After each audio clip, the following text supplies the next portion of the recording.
SOS Gab Eti 0.00,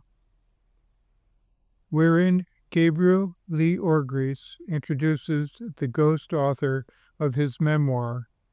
trundles around an ancestral root as if it were a toothache, and then settles with a floating feeling in the gut. And as here follows our author.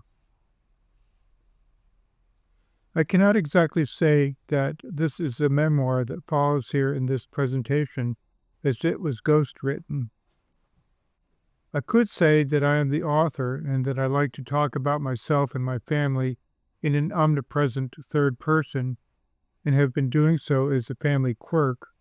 or as some say, a cursed affliction,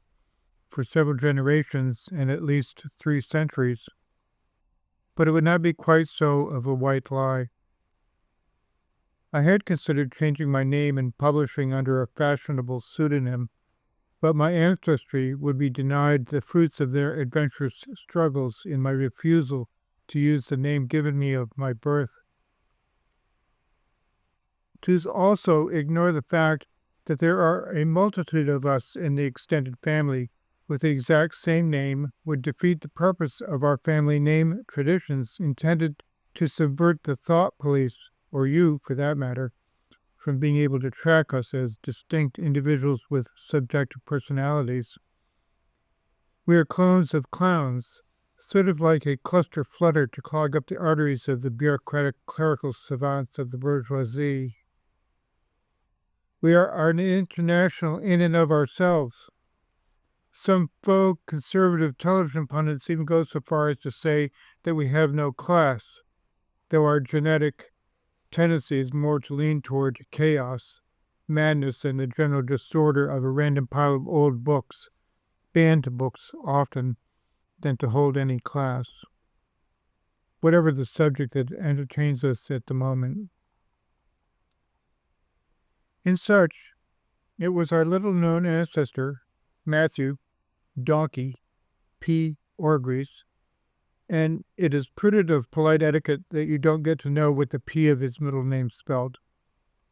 who was a young man green behind the ears, known in that era as a moss neck, was eruditely passed across the Atlantic from London, having arrived there from Leiden,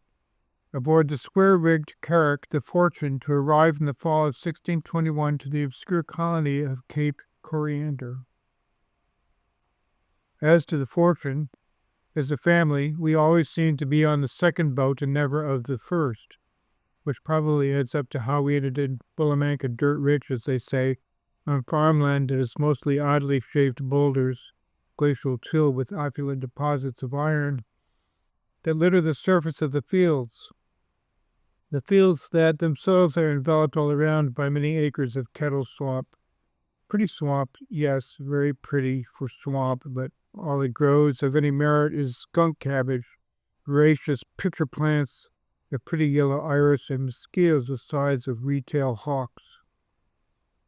If you read up on the incident of his immigration to the New World, you may note that Matthew P. Orgrease is listed in the roll as an unnamed passenger aboard.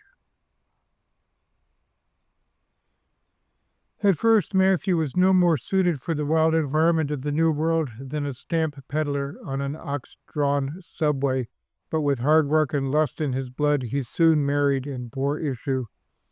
then had to marry again and bore more issue, then married in all a total of 5 times and bore more issue,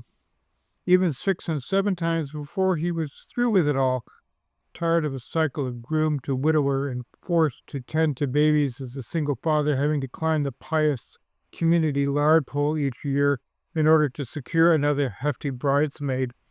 and settled out as a reasonably well-off craftsman merchant, though of dubious religious grace and not very profitable in business, the business of hawking the split fence rails before a fallen red oak took him out. On his decease, he had 37 children to his name, several not known to be related, and 3 girls. So that probably explains everything here that you will need to know, other than that the ghost wrote this epistle as if it were a gaggle of unrelated clouds, but despite their authorial tendency, we had to accept to get from them for what little we were able to pay for their service. Much of the text derived from interviews through social media, table tapping, and something of the difficulty of their having English as a second language, or possibly a fourth. I'm not exactly sure. At times it was later obvious to me that when we thought we were communicating, that we may have been using the same language with totally different dictionaries, mine being the fatter, his being the thinner, hers being absent, not existent, ghostly, fictionary, a guide to the great unknown, or possibly she used mirrors and mind-altering techniques to enhance her ability to automatically transcribe. Whatever the situation, even though the clouds in the sky may appear rippled, or here and there a wisp that runs off into a rusty orange against a tainted blue in the set of the sun, or billows or looms or spouts, or menacing storm fronts lined up along the ridge, contrails of torrential pisses, and hailstones the size of pungent cantaloupes, showers of sardines or tree frogs, or at times passages remind me of a milkshake duck. It is a tale all of one sky in one world in one time at our place.